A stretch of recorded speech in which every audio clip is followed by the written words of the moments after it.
నమస్తే, welcome to our channel. ప్రస్తుతం మనతో పాటు సీనియర్ ఫిల్మ్ జర్నలిస్ట్ అప్పాజీ గారు ఉన్నారు. వారితో మాట్లాడదాం. Hello sir. Hi Priyanka. Sir, Thaman గారు నిన్న ఒక ఈవెంట్ లో మాట్లాడడం జరిగింది. అది మ్మ్. నిజంగా చూస్తే సినిమాల గురించి కానీ లేకపోతే ఆ మ్మ్. నెగటివ్ టాక్ స్ప్రెడ్ చేయడం గురించి కానీ ఆయన మాట్లాడారు. అవును దానికి గాను చిరంజీవి గారు ట్విట్టర్ వేదికగా రెస్పాండ్ అయ్యారు. అవును సో తమన్ ఎప్పుడు ఎంతో చలాకీగా ఉండే నీ మాటలు అవును సడన్ గా నీ మనసు ఎంత బాధపడితే నువ్వు ఇలా అవును. మాట్లాడుతున్నావు అని అవును. చెప్పి చిరంజీవి గారు అవును. రెస్పాండ్ అయ్యారు. నిన్న ఆ ప్రెస్ మీట్ లో నేను కూడా ఉన్నాను అక్కడ. ఓ, చాలా ఎమోషనల్ గా ఆయన మాట్లాడాడు.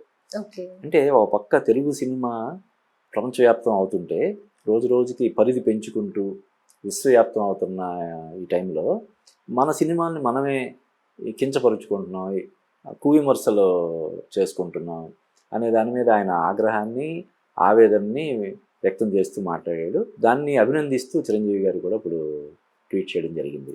నిజంగానే అంటే విమర్శ అనేది ఒక సద్విమర్శ లాగా ఉండాలి, భవిష్యత్తులో సరి చేసుకోవడానికి ఒక సూచనలాగా ఉండాలి తప్ప ఇమీడియట్గా సినిమాని కిల్ చేసేలా కానీ లేకపోతే వాళ్ళు హర్ట్ అయ్యేలా కానీ కించపరిచేలా కానీ ఉండడం అనేదాన్ని ఎవరు దాన్ని ఎక్కువ సమర్థించలేరు. సో అందువల్లే తమన్ మాట్లాడిన దానికి సోషల్ మీడియాలో చాలా పెద్ద ఎత్తున మద్దతు లభిస్తుంది. అంటే ఏదైనా ఒక విషయం వ్యతిరేకించేటప్పుడు కూడా ఆ వ్యతిరేకించడం కూడా కొంచెం సున్నితంగా ఉండాలనే విషయాన్ని తను చెప్పాడనమాట.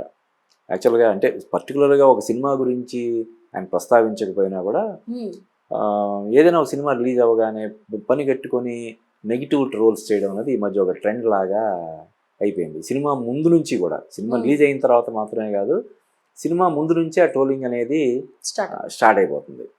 సో అది దానివల్ల అంటే సినిమాలకి చాలా కీడు జరుగుతున్న విషయాన్ని ఎవరు వ్యతిరేకించరు. ఆ విషయంలో అందరూ ఏకీభవిస్తారు. దానివల్ల సినిమా రంగానికి చాలా ఇది జరుగుతుందని చెప్పి.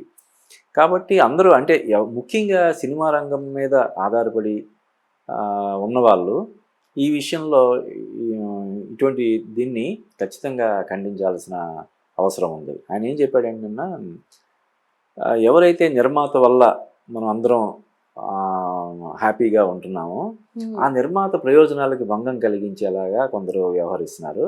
అది చాలా దారుణమైనటువంటి విషయం. నిర్మాత అనేవాళ్ళు లేకపోతే ఎవరు లేరు కదా, దర్శకుడు లేడు, హీరో లేడు, అసలు ఎవరు లేరు కదా. నిర్మాత అనే అందుకే తండ్రి లాంటి వ్యక్తి అంటారు నిర్మాత. మరి నిర్మాతే కనుమరుగైపోతే మిగతా వాళ్ళందరూ ఎక్కడ ఉంటారు? అంటే మనం అంతకుముందు చాలా సందర్భాల్లో ఎన్టీఆర్, నాగేశ్వరరావు ఇటువంటి సీనియర్ ఆర్టిస్టులు, లెజెండరీ ఆర్టిస్టులు నిర్మాత సెట్లో వస్తున్నాడంటే టక్కన లేచి నిల్చుండిపోయేవాళ్ళంట. అశ్విని దత్ గారు ఎప్పుడు ఆయన ఇంటర్వ్యూలో చెప్తుంటాడు, ఆయన ఫస్ట్ టైం ఎన్టీఆర్తో సినిమా చేసేటప్పుడు ఆయనకి 26-27 సంవత్సరాల వయసు.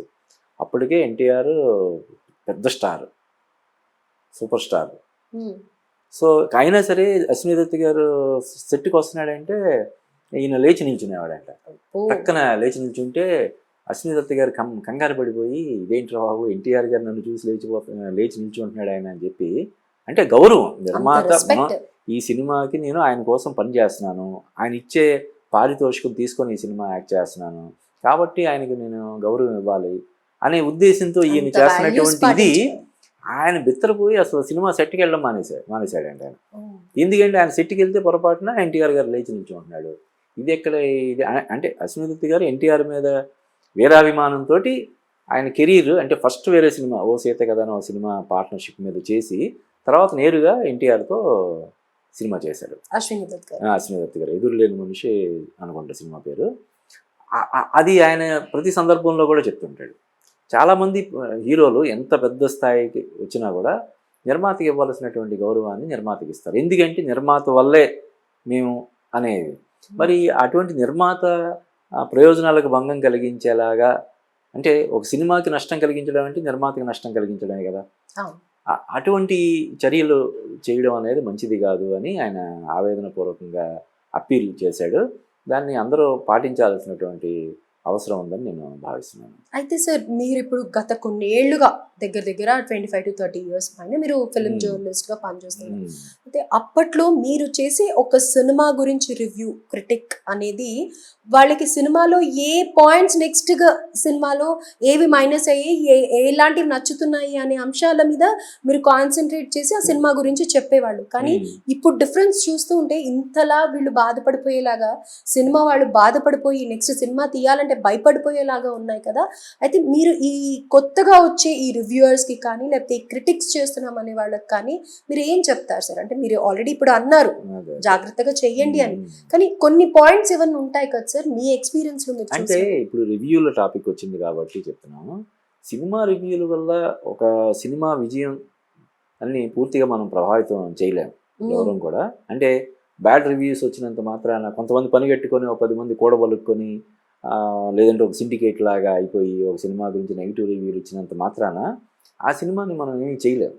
ఇప్పుడు ఉదాహరణకి ఇండస్ట్రీ హిట్లు అయినటువంటి సినిమాలు కానీ లేదంటే 1000 కోట్లు క్లబ్లో చేరిన సినిమాలకి ఇప్పుడు కేజీఎఫ్ కావచ్చు, బాహుబలి ఇటువంటి సినిమాలు కూడా నార్మల్ రేటింగ్స్ వచ్చినాయి స్టార్టింగ్లో. డివైడెడ్ టాక్ వచ్చింది, ఫ్లాప్ అనే ఇది కూడా వచ్చింది.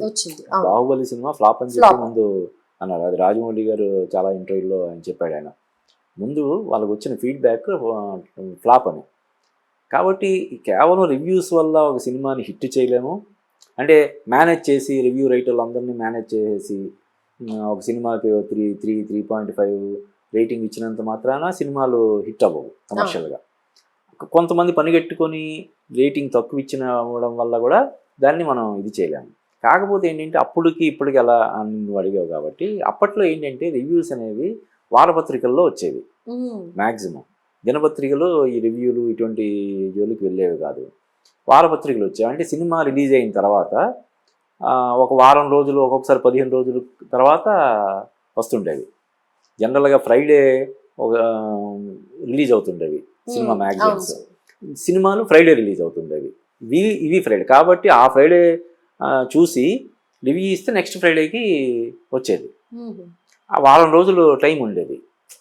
ఇప్పుడేంటి సినిమా ఒక పక్క చూస్తున్నారు, ట్వీట్ రివ్యూలు కూడా కొత్తగా ఇప్పుడు ట్వీట్ రివ్యూలు అని స్టార్ట్ చేశారు. ఇలా చూస్తుంటారు, ట్వీట్లు చేస్తుంటారు. అంటే ట్వీట్ చేయడం ఒక సెంటెన్స్ ఫ్రేమ్ చేయాలంటే మనకి ఎంత టైం పడుతుంది? మరి ఆ సినిమా చూస్తూ ట్వీట్ చేయడం అంటే జడ్జిమెంట్ ఏముంటుంది? ఉంటుందా? ఒక రీల్ అవ్వగానే ట్వీట్ చేస్తాడు, కాన్సన్ట్రేషన్ ఎక్కడ ఉంటుంది? ఈ ట్వీట్ చేసేటప్పుడు అది కొన్ని సీన్లు మిస్ అవ్వడం కానీ కొన్ని ఎమోషన్లు మిస్ అవ్వడం కానీ జరుగుతుంటాయి కదా. అందువల్ల అంటే కేవలం రివ్యూలు చూసి సినిమాలకు వెళ్ళే వాళ్ళు కూడా చాలా తక్కువ మందే ఉంటారు. అయితే ఓవరాల్గా మరీ డిజాస్టర్ అయిపోయిన సినిమాని మనం సేవ్ చేయలేము పాజిటివ్ రివ్యూస్ మేనేజ్ చేసినంత మాత్రాన. బాగున్న సినిమాని కూడా ఏమీ చేయలేము.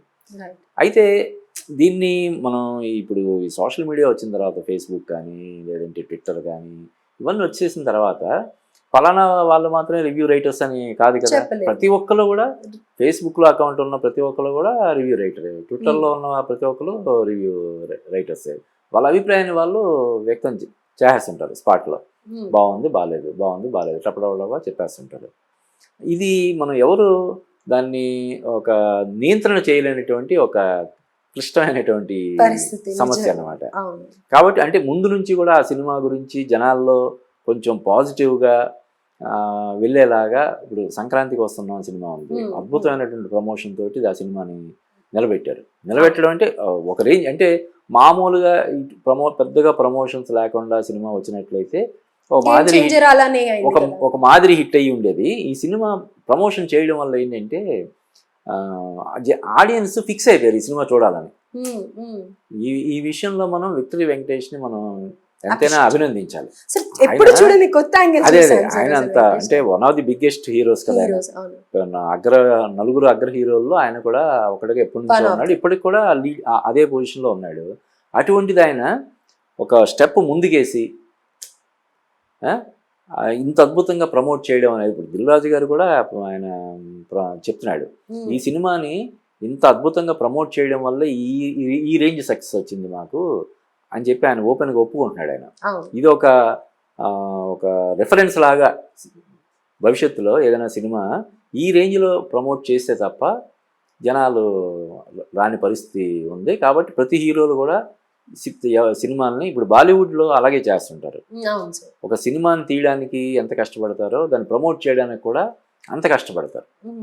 మన తెలుగులో అంటే ప్రమోట్ చేయడం అంటే ఏదో స్థాయి తగ్గించుకోవడం అన్నట్టుగా కొంతమంది హీరోలు వ్యవహరిస్తుంటారు. ఇప్పుడు అందరు హీరోలు ప్రమోట్ చేస్తున్నారు, కానీ కొంతమందిలో ఏంటంటే మైండ్ సెట్ మనం సినిమా యాక్ట్ చేసాము బాగుంటే చూస్తారు లేకపోతే లేదు అన్నట్టుగా ఉంది. అలా కాదు, ఆ సినిమా బాగుందా లేదన్నది థియేటర్ వచ్చిన తర్వాత కదా, థియేటర్లోకి వచ్చిన తర్వాత కదా తెలిసింది. ముందు జనాలను థియేటర్లకు రప్పించడం కోసం మీరు కోట్లాది రూపాయలు